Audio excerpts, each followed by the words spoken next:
إن مسنا الضر أو ضاقت بنا الحيل فلن يخيب لنا في ربنا أمل.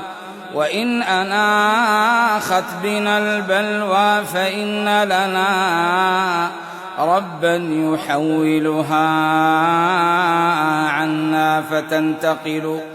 الله في كل خطب حسبنا وكفى، إليه نرفع شكوانا ونبتهل.